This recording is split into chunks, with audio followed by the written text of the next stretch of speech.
Inti preparat biex tara l-glorja ta' Alla? Alla ħerqan biex jaqsam il-glorja tiegħu miegħek. Nilmuħu mill-bod din il-glorja meta d-dixxipli raw lil Ġesu it-trasfigurat fuq it-Tabor. Ir-rakkont li nsibu fl-Evanġelju ta' San Mark jgħidilna li jilbisu sar abjad u jammex bdija tal-għaġeb. Fil-ktib tal-Esodu, kapitlu 34, vers 29, insibu li meta Mosè iltaqa' ma' Alla fuq il-muntanja tas-Sinaj, il-ġilda ta' wiċċu kienet tiddi billi kien qorob lejn Alla.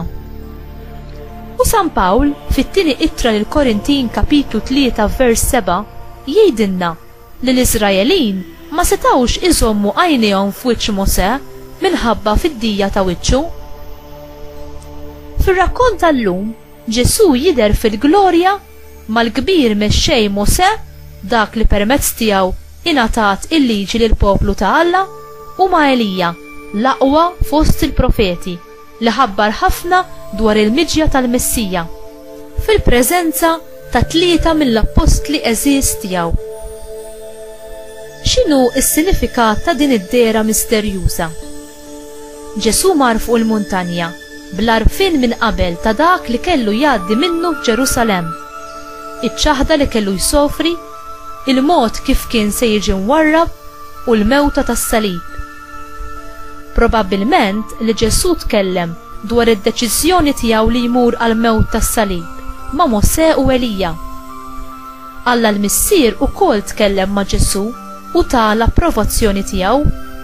Dan u ibni l-Aziz isimgħu lilu. Is-sħaba li mliet il-post ta' din id-dera ta' Ġesu wetqet il-ħolma tal-Lut li meta l-Missija jiġi, is-sħaba tal-preżenza ta' Alla kienet ser terġa' timla it-tempju li jissemma fit-Testament il-Qadim.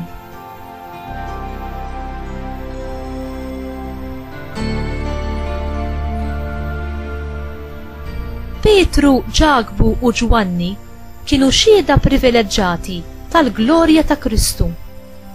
Aħna wkoll bħala dixxipli ta' Kristu imsejħa biex inkunu xhieda tal-glorja tiegħu, kif insibu fit-tieni ittra lil Korintin kapitlu 3 vers 18.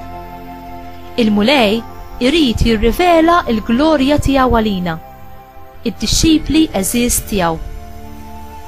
Inti tfittex il-preżenza tiegħu fik, fl-oħrajn, madwarek u b'mod speċjali fl-Ewkaristija b'dik il-fidi, ir-rispett u l-qima li jixtieq jara fina l-mulej.